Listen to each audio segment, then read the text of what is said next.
Greetings from India FETP.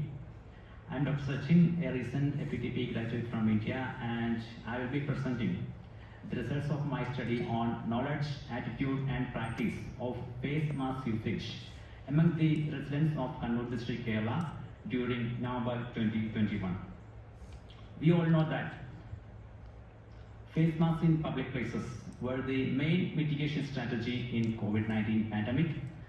In order to implement this strategy better, it was essential to know how the public were wearing masks.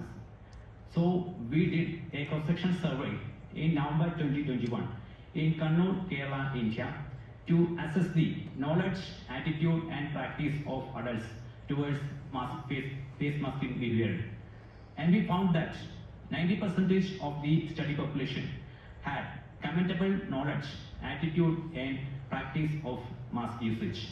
So this is our overview of our study. Now let's come into detail about this. We know that coronavirus disease or COVID-19 is an ongoing pandemic, and universal masking was the non-pharmaceutical or one of the major non-pharmaceutical intervention in COVID-19. Going in line with the guidelines issued by WHO, Government of Kerala had mandated mask usage in public places, but little were known about the public complaints about mask wearing behavior. So we decided to do a study, and our objective was to describe the knowledge, attitude and practice of face mask usage among the residents of Kannur district, Kerala during November 2021. We did a cross-sectional descriptive study in Kannur district, Kerala, India, among the residents of age group more than or equal to 18 years in November 2021. Using results from the available study which was done in another southern district in India, where 70% of the population were aware of the appropriate mask usage. Using this value and with 10% absolute precision, 95% confidence level, 20% non-responsive rate, and with a design effector tool, we calculated our sample size as 198 per setting. And we decided to do the survey separately for the urban and rural setting because we expected a distinct variation between rural and urban setting in mask wearing behavior. So we listed all the 284 streets and 71 villages in the district, and these streets and villages were our primary sampling unit. Then we selected 20 streets and 20 villages from these primary sampling units through simple random sampling, and then selected one random geographical coordinate from this primary sampling unit using QGIS software version 3.12. And then when selected 10 consecutive households from this selected geographical coordinate, and from this each household we interviewed one adult of age more than or equal to 18 years who was available at that home for interview. We had 20 trained data collectors for interview who were trained in interviewing these individuals using semi-structured data collection tool known as Open Data Kit or ODK, and the data thus collected was analyzed using INPI-Info version 7.2 using complex sample frequencies, and the results were presented as percentages. We also defined certain cutoffs for the knowledge, attitude, practice indicators such as 70% being good, 50 to 74% being fair, 1 to 49 being can improve. These were some arbitrary values we selected for comparison of the indicators.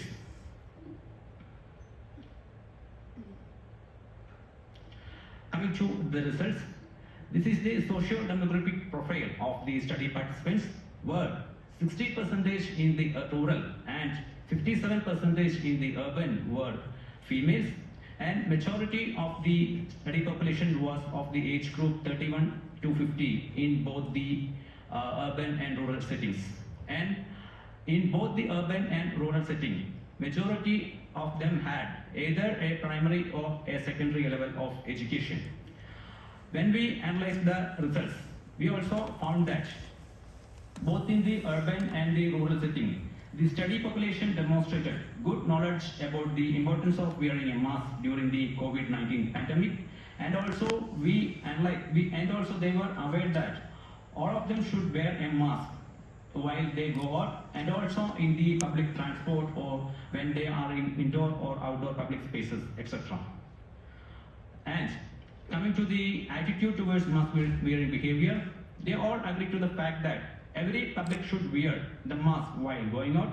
However, some of the issues reported while wearing mask include breathing disruption, overheating, expensiveness of the mask, and the disturbance during their conversations.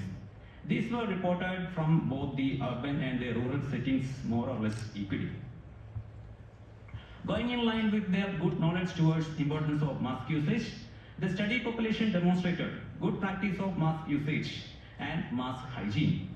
The study population were not of the habit of touching the mask after wearing it, and they were either washing it or changing it daily, and they did wash their hands after wearing it. Just to conclude, our indicators demonstrated a good knowledge of face mask usage among the study population in both the urban and rural settings, and attitude towards mask usage was overall good, but some of the issues reported were disruption to breathing and overheating.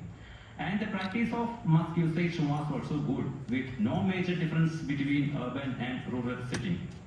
So we recommended to continue the usage of face masks in public places during the pandemic period, and innovative awareness campaigns were advised to be done to improve the attitude of public and to solve the issues that the users have traced. And we also suggested we should adapt similar surveillance activities in pandemic situations in future. And as a part of my FED program, I also had presented the results to the district administration, and they implemented certain social media campaigns to improve the attitude of the public towards mask usage behavior. That's all. Thank you, and I'm ready to take questions if any. Thank you. Thank you, Dr. Sachin. Okay, so questions for Dr. Sachin, and perhaps while you're thinking of those, I'll throw one for you. But before I do that, just to leave you in a little suspense, I forgot to introduce your moderators for today. My name is Matt Griffith, and this is Laura McFarland-Barrett, so sorry for that. Okay, so really high levels of knowledge in your survey. I think for some people it would seem almost unreal. So I wonder if you have any explanation or thoughts or hypothesis about, one, how the knowledge was so high in that population, and then two, why it may be disconnected from the attitudes about wearing masks. Okay, thank you for that question. One thing is that in our area, the health-seeking behavior of the public is really high, and there are effective IEC campaign or information education campaigns were on the run. And as you can see, this was conducted during 2021 November, probably a year or 1.5 years after the COVID-19 pandemic. So the mask wearing behavior was, and also it was just before the Omicron wave and all. And I think because of one factor is the fear factor, of course, of the public, and then one factor is, as you can see from the results, there is a little bit high. I mean, indicators are a little bit high too in the rural settings. One thing was that their health-seeking behavior is comparatively high, and the other is fear factor towards the penalties. Like if they are not wearing a mask in public, they will be prone to fines and all. That is my explanation. Thank you. Yes, question. One methodology question. Why did you choose a design effective 2? And the second part is, there are masks and there are masks. How did you account, or did you account for different types of masks? Okay, for the first question, for the design effective 2, actually we adapted the results from a similar study which was conducted in another part of South India. And since this was a cluster sampling, we had to use a design effect. So we decided to use the design effect of 2. And we actually, the second question is regarding the type of mask, madam. Yes, we actually had done a parallel survey where it was observation of the public on how and what type of mask they were wearing, but unfortunately or due to lack of time we have not presented that result here. And in that observation survey, we had actually observed what type of mask the public was wearing, and one of the question in our questionnaire was also what type of mask they were using, but that result was not that relevant, so that was not exhibited here.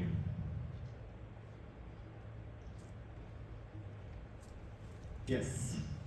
Do you have any runners? I'll just talk loud or I'll pick it up. That's all right. Just one question. I might have missed it. I'm so sorry. Really good presentation. It's great to see. The practice element of your study, was that observed practice or was that self-reported practice? It's only a self-reported practice because it was based on a questionnaire. All right. Thank you. Okay, other questions for Dr. Sachin? Yes. Hi. We got a microphone coming for you. Thanks. That's right. I can be loud. Hello? That's right. Thank you. That was really fascinating. Was there any, did you look into barriers in terms of mask access? And was there any differences, if there were, between the urban settings and the rural settings?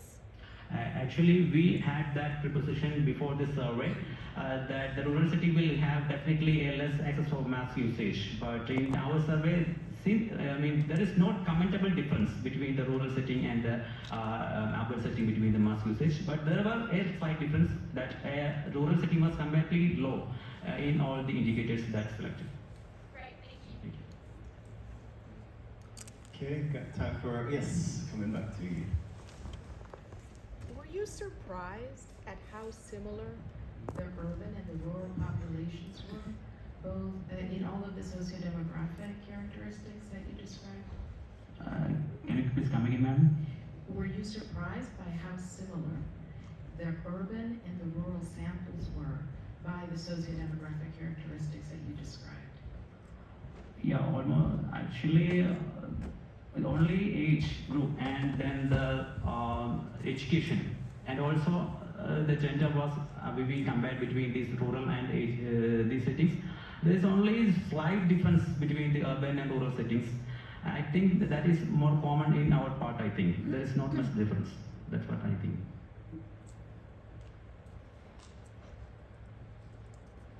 Okay, any last question for Dr. Sachin? Okay, let's give Dr. Sachin Casey a big round of applause.